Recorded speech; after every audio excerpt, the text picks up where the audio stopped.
We're visiting room 10 to see an exhibit on courtesy. May I present Mrs. Anderson and her son Bill, who is in the class. They too have come to watch to see if the people actually display courtesy. Watch how Pete and Marion act as host and hostess. They know that courtesy means showing respect, thinking of the other person, real friendliness. When Pete mentions the neat job Bill did on the exhibit, Bill is pleased. That's courtesy at work.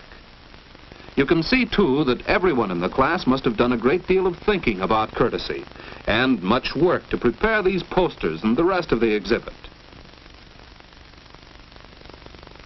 Bill is especially proud of his part in the exhibit. The artwork on this large poster, ways to show that we are thinking of other people. We help to make our meetings with other people courteous by using such words as please. Whenever we ask for anything, it shows our friendliness and courtesy if we ask with please. On the other hand, thank you is a simple way to repay those who do things for you. Another expression we need all the time is excuse me. It lets other people know that you are thinking of them when you say, excuse me. Still, another way to smooth your meetings with other people is, may I? If you must interrupt, 2 words will show that you mean well. Simply, may I? Notice how pleasant and thoughtful Mrs. Anderson is as she expresses interest in Bill's ideas on the poster. Bill graciously shares the credit with his classmates. It was a joint project, he explains, during their study of courtesy. While Pete and Marion posed, Bill sketched the action. Please.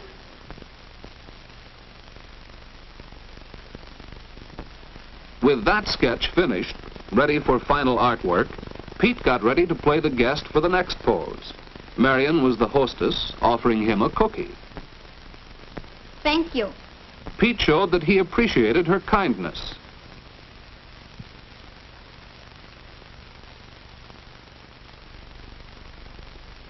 For the next demonstration, they needed another chair to make a sofa, and they needed a telephone. Joan played the other girl in conversation with Marion. Marion had to interrupt to answer the phone. Please excuse me. She was pleasant and courteous as she excused herself. In the next pose, Marion had something important to say, or else she wouldn't have interrupted. May I? Marion is considerate of her friends. Besides these examples of courtesy, there are others. For instance, Mrs. Anderson's way of constructive suggestion. And notice how Bill begins his reply. It's really quite good, Bill. But don't you think these courteous ways can be used in more than just these 4 situations? Oh, yes, you're right, Mother. That's why we put the captions on the poster. We need them all the time. Yes, we do need these simple expressions all the time to show that we are thinking of the other person. On the table is a scrapbook, especially prepared for the exhibit. It also showed consideration of the other person. The exact form of an invitation letter may vary, but this is an example. Dear parents, an exhibit of our schoolwork and courtesy will be held in room 10 of the Sunnyside School on May 29th from 7:30 to 9 p.m. We hope you can come. Your friends, the class of room 10. Notice the details about place, date, and time, as well as a few words of cordial invitation. This type of invitation needs no acceptance, but the class prepared an example of one for their scrapbook.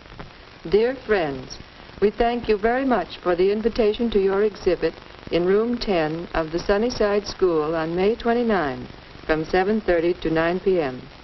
We shall be pleased to see your work on courtesy. Sincerely yours, your parents. A letter of acceptance shows all the same details to be sure they are correct.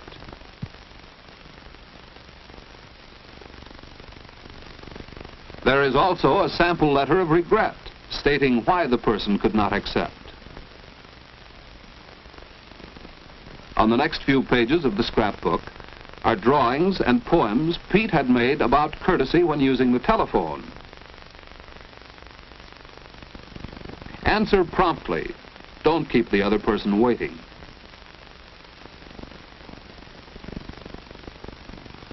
Friendliness is one of the main parts of courtesy.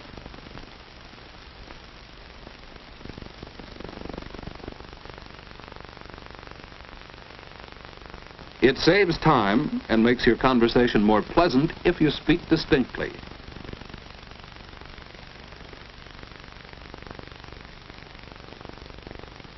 It's courteous to be brief. Someone else may want to use the telephone. So much for the scrapbook. Over here is a poster that another student made. Be a good listener. It pleases the speaker to know you are really interested in him. And then, too, you can learn much by listening carefully. Mrs. Anderson is being a good listener now, isn't she? And then there's the matter of introductions. How will Bill introduce his mother and his teacher? Mother, may I present Miss Barton, our teacher? See how Bill shows respect to his mother by mentioning her first. Because she is the older woman, he presents Miss Barton to her.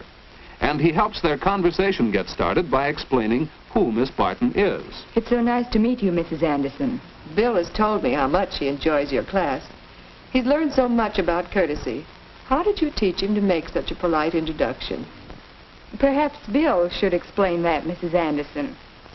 Well, in our practice in class, we learned that introducing people was just a matter of showing respect. Marion, I'd like to introduce my friend Pete. Bill mentioned the girl's name first and showed respect by presenting the boy to her. You can mention either name first with two boys of the same age. Bill, this is Pete. Pete Dalton, Bill Anderson. How do you do, Bill? Hello, Pete. So the poster that grew out of this practice is included in the exhibit. And that's how the class learned that introductions are really easy. Just remember to show respect.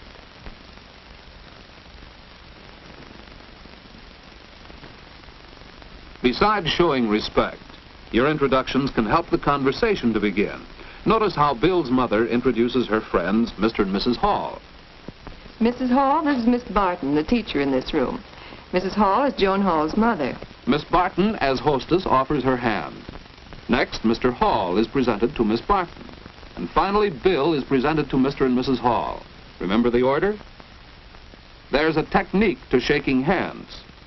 No one likes to have his hand crushed by a bear, nor to clasp one like this, sometimes referred to as dead fish.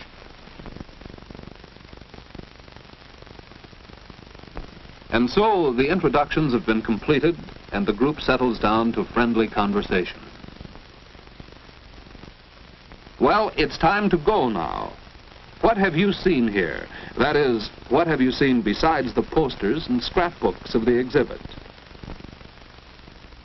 As you watch the host and hostess, their pleasant manner standing at the door to thank their guests for coming, as you see the guests reply graciously, you realize that it's the simple things, being friendly, thinking of the other person, and showing respect that make up everyday courtesy.